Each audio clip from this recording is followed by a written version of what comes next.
Mount Zion music. Dance a queen again. Dr. Bengus. Beast.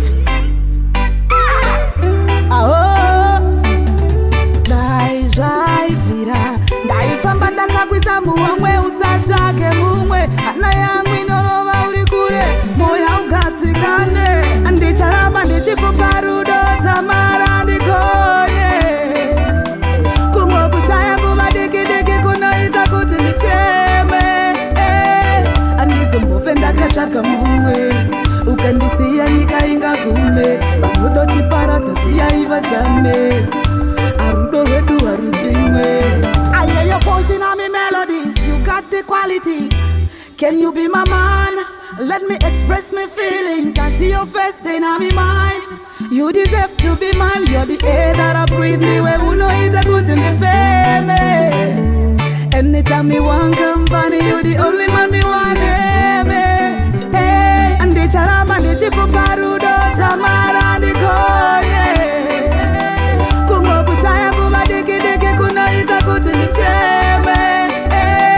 Andizombofe ndakatsvaka mumwe ukandisiya nyika ingagume vanodoti paradza siyai vazame arudo hwedu harudzimwe.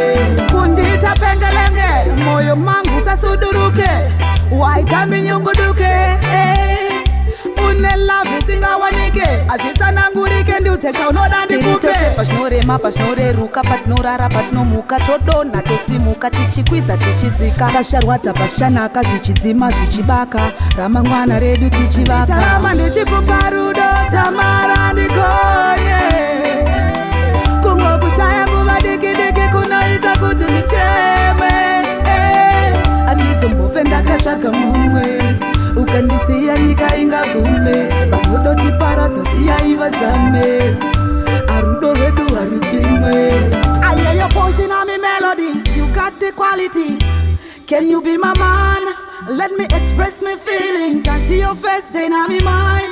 You deserve to be mine. You're the air that I breathe. Me where who know it's a good to be famous. Anytime me want company, you're the only man me want. Hey, and the charama, the chikupa rudo, samara, the konye.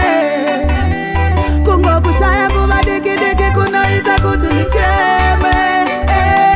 Andizombofe ndakatsvaka mumwe ukandisiya nyika ingagume vanodoti paradza siyai vazame arudo hwedu harudzimwe. Ndicharamba ndichikupa rudo samara ndikonye kungo kushaya nguva diki kunoita kuti nicheme. Andizombofe ndakatsvaka mumwe ukandisiya nyika ingagume vanodoti paradza siyai vazame arudo hwedu harudzimwe.